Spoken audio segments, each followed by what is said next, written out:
Oke, baik. Assalamualaikum warahmatullahi wabarakatuh. Berjumpa kembali para mahasiswa sekalian. Pada kesempatan kali ini kita akan membahas materi lanjutan ya, yaitu tentang analisis SWOT ya. Apa itu analisis SWOT dan bagaimana kita melakukan analisis SWOT, kita akan bahas pada sesi kali ini.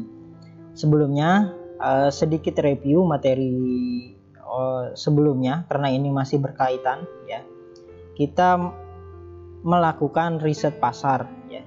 Riset pasar kemarin juga saya jadikan sebagai ujian ya, ujian tengah semester, sehingga saya harapkan proposal bisnis yang sudah dikerjakan oleh para mahasiswa sekalian sudah sampai pada tahap itu ya.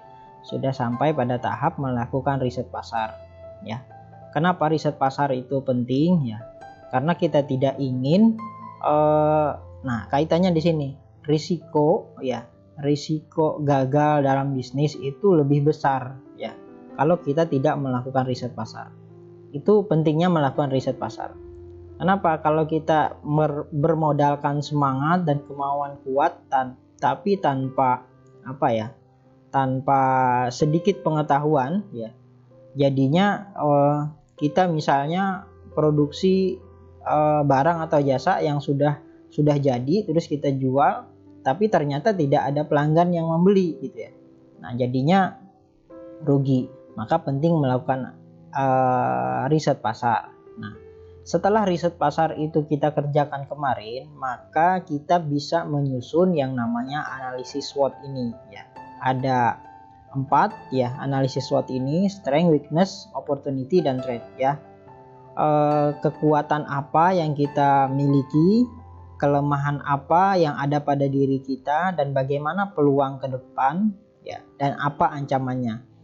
Untuk yang pertama ya, yaitu strength ya, kekuatan ya. Strength atau kekuatan ini dari definisinya ini bisa teman-teman baca di sini, yaitu apa yang kita miliki dan kapabilitas seperti apa yang kita punya gitu ya, yang bisa kita kendalikan ya. Dan dalam hal ini saya contohkan perusahaan lah. Nah,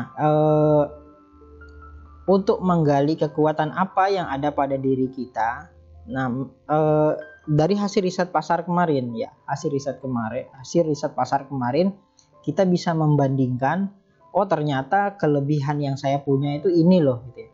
Oh ternyata mereka tidak punya ini yang saya punya. Nah, itu kelebihan ya. Nah, kelebihan-kelebihan yang kita punya kita catat, kita list ya. Nah, bagaimana analisanya nanti belakangan. Kita yang pertama itu kita hanya membuat daftar saja, membuat list. Apa kekuatan yang kita miliki, apa kelebihan, apa keunikan yang kita punya ya. Dalam bisnis misalnya ada yang bisnis kemarin, bisnis pakaian misalnya, atau bisnis yang lain ya, apa kelebihannya dengan yang lain ya. Nah, itu penting untuk kita mengetahui posisi kita ya. Terus yang kedua, weakness ya, kelemahan atau kekurangan. Apa yang kita punya ini juga penting untuk kita bisa bercermin ya. Ini kalau kita tidak bisa bercermin gitu ya, kita tidak tahu kekurangan kita di mana. Nah, weakness atau keterbatasan atau ketidakefisienan dalam dalam proses yang kita lakukan ya. Nah, itu yang didaftar juga, dibuat listnya ya. Waktu kita riset pasar, oh ternyata perusahaan itu ada lebihnya dibanding kita tidak punya ini. Nah, itu juga dibuat daftarnya, dibuat kekurangannya ya. Kekurangan misalnya sumber daya manusia, atau kekurangan modal ya, atau kekurangan relasi ya. Apalagi ya, kita semua daftar kekurangan itu kita list. Semakin banyak daftarnya semakin bagus ya. Semakin rinci, semakin detail, semakin bagus kita membuat analisis SWOT ini. Itu yang kedua kekuatan dan kelemahan. Nah, ini adalah internal kita apa yang ada pada perusahaan kita, apa yang ada pada bisnis kita, strength dan weakness ya. Baru kita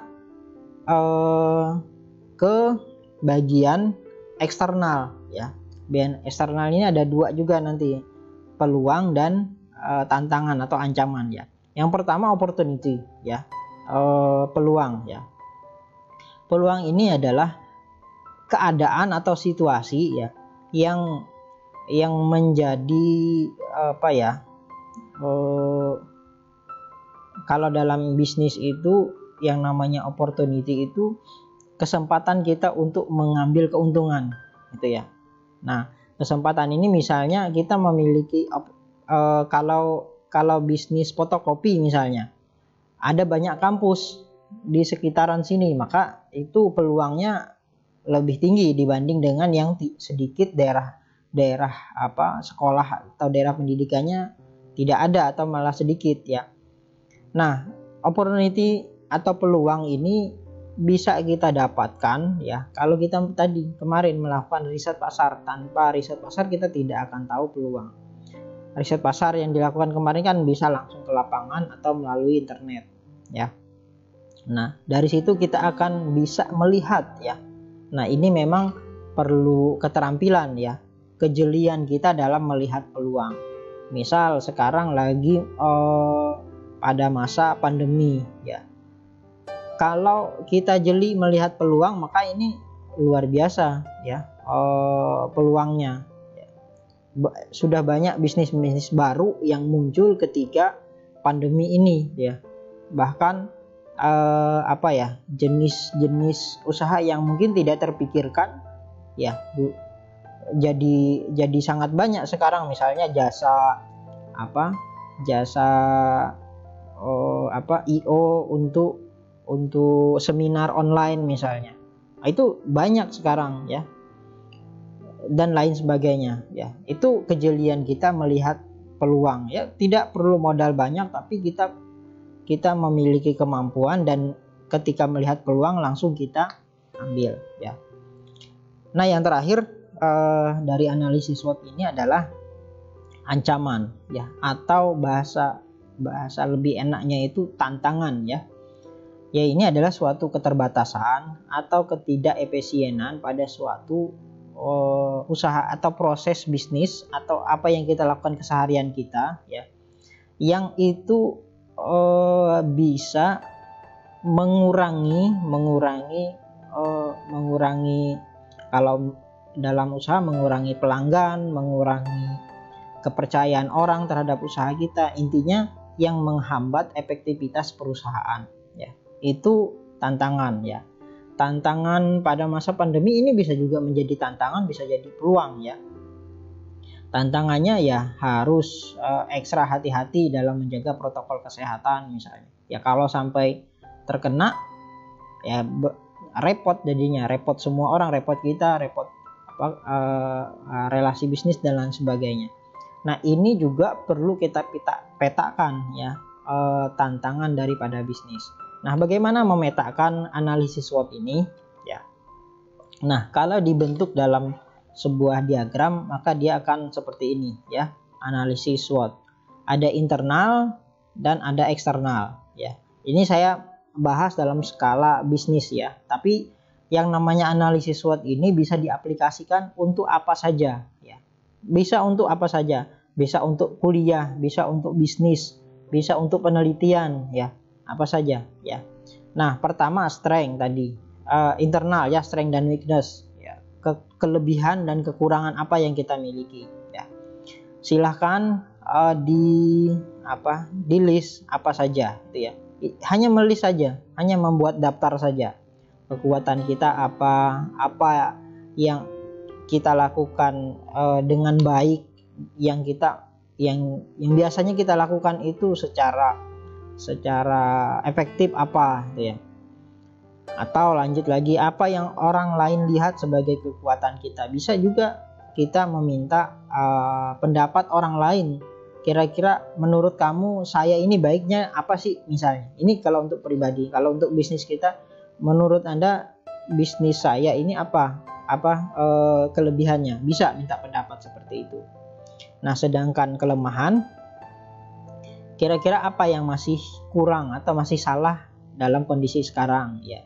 Apa yang bisa diperbaiki, dan apa ya, hal yang ya menurut kita itu bisa menilai mana baik mana buruk ya. Misal kita sebagai mahasiswa, kita bangun kesiangan, itu perilaku buruk, kita tahu, tapi sering aja kita melakukannya gitu ya.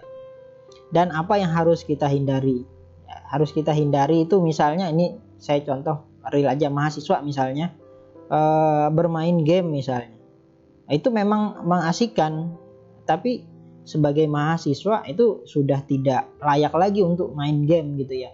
Itu untuk anak-anak misalnya. Nah, sekarang mahasiswa itu belajar, membaca, ya, meneliti dan lain sebagainya. Ya, kalau ada hal buruk yang itu masih kita lakukan, kita catat aja dulu, nanti bagaimana treatmentnya, bagaimana agar kita menghilangkan apa yang masih salah itu. Itu posisi internal. Sedangkan eksternal ya, yaitu peluang dan ancaman. Tadi sudah saya sampaikan, peluang kita list aja dulu ya, mungkin tidak banyak kalau peluang kan, paling 1 atau 2, tapi perlu dianalisa beberapa poin ya. Misal di sini tren usaha yang menarik minat kita apa, dari berawal dari sini ya. Nah, pemanfaatan peluang yang bisa datang dari hal-hal seperti ini nih, contoh ya, perusahaan dalam teknologi dan perubahan teknologi dan pasar. Sekarang tadi saya sebutkan perubahan karena masa pandemi misalnya. Itu sebenarnya peluang yang sangat besar kalau kita bisa menangkap ini gitu ya. Perubahan kebijakan pemerintah ya, ada undang-undang atau ada peraturan baru, itu sebenarnya jadi peluang ya. Ada perubahan dalam pola sosial populasi ya, perubahan gaya hidup, itu menjadi peluang ya. Sekarang perubahan mahasiswa misalnya, atau orang-orang misalnya lagi demam drakor misalnya, itu sebenarnya bisa jadi peluang kalau kita bisa menangkapnya ya. Perubahan prioritas usaha, itu salah satu contoh bagaimana kita menangkap atau mencari peluang yang ada di lingkungan eksternal. Nah, kalau ancaman ini kita tidak untuk menghindari secara langsung gitu ya, tapi bagaimana tantangan ini kita selesaikan ya. Kalau kita hanya menghindari, bisa jadi ada terus risiko ini gitu ya. Kita harus bisa memetakan kendala apa saja yang kita hadapi. Tadi saya contoh kalau mahasiswa itu apa kendalanya. Ya, kalau dalam proposal kita sebenarnya masalahnya apa sih sehingga proposal ini tidak bisa jalan gitu ya. Kira-kira apa masalahnya? Nah, kalau memang masalahnya ada di kita, itu berarti bukan ancaman, tapi itu kelemahan kita. Saya tidak bisa membuat proposalnya, ya itu bukan tantangan, tapi itu kelemahan yang ada pada kita, weakness ya, naik ke atas dia ini. Tapi kalau tantangan ini yang datangnya dari eksternal ya, pesaing kita seperti apa, kelebihan bisnis yang bisnis orang lain ketimbang punya kita apa, nah itu tantangan ya. Nah, intinya tantangan itu bukan berasal dari diri kita, tapi dari luar ya. Itu tantangan. Nah, di sisi sebelah kiri ya, sini positif ya, strength dan opportunity. Sisi negatifnya adalah kelemahan dan tantangan. Nah, bagaimana menganalisanya? Nah, ini kita baru memetakan ya. Nah, setelah kita petakan dengan baik, dengan benar, sudah rinci semua, baru kita analisa. Cara menganalisanya seperti ini ya. Jadi sebelum kita bagaimana menganalisanya adalah SWOT analisis. Kita ulangi lagi, suatu cara membuat proses perencanaan strategi untuk mengidentifikasi semua hal mengenai SWOT tadi yang berkaitan dengan proposal ya, dalam hal ini proposal ya. Nah, ini tujuannya apa ya? Untuk membantu kita menjawab beberapa pertanyaan mendasar ya. Tadi saya sebut analisis SWOT ini adalah fungsinya sebagai cermin. Kita tahu posisi kita seperti apa ya. Dan kita bisa mengetahui sebenarnya kita ini maunya apa ya. Dengan analisis SWOT ini kita akan lebih jelas menatap tujuan daripada bisnis kita ya. Nah, ini pentingnya analisis SWOT tujuannya. Nah, caranya gitu ya. Ini masih di lingkungan internal SWOT ya. Nah, apabila kekuatan gitu ya. Ini internal ya. Kekuatan dan kelemahan ini ada, maka yang kita lakukan pertama merencanakan tindakan untuk menciptakan keunggulan kompetitif yang berkelanjutan. Kita ciptakan kelebihan kita. Kalau kelemahan yaitu kita bisa merencanakan tindakan apa untuk mengatasi atau menghilangkan faktor kelemahan ya. Sama opportunity dan ancaman juga. Kalau peluang itu kita bagaimana sama merencanakan aksi untuk memanfaatkan peluang tersebut ya. Kalau ancaman ya ini bagaimana kita menghadapi ancaman tersebut ya. Ini bisa nanti kalian pelajari di materi ini. Keuntungan bisa kalian baca nanti. Nah, kelemahannya juga ada gitu ya. Tidak mesti dalam sebuah analisa ini sempurna, tapi ini bisa menjadi gambaran bagaimana menganalisa SWOT ya. Nah, yang ingin saya bahas di sini bagaimana metrik analisis SWOT ya. Nah, bagaimana ketika S ini strength bertemu dengan opportunity, strateginya seperti apa gitu ya. Ketika kita punya kekuatan ya, kita punya kelebihan terus kelebihan kita ini dihadapkan dengan peluang, apa yang harus kita lakukan gitu ya. Nah, maka kita gunakan kekuatan internal untuk memanfaatkan peluang eksternal ya. Kalau kelemahan ya bertemu dengan peluang, gimana caranya?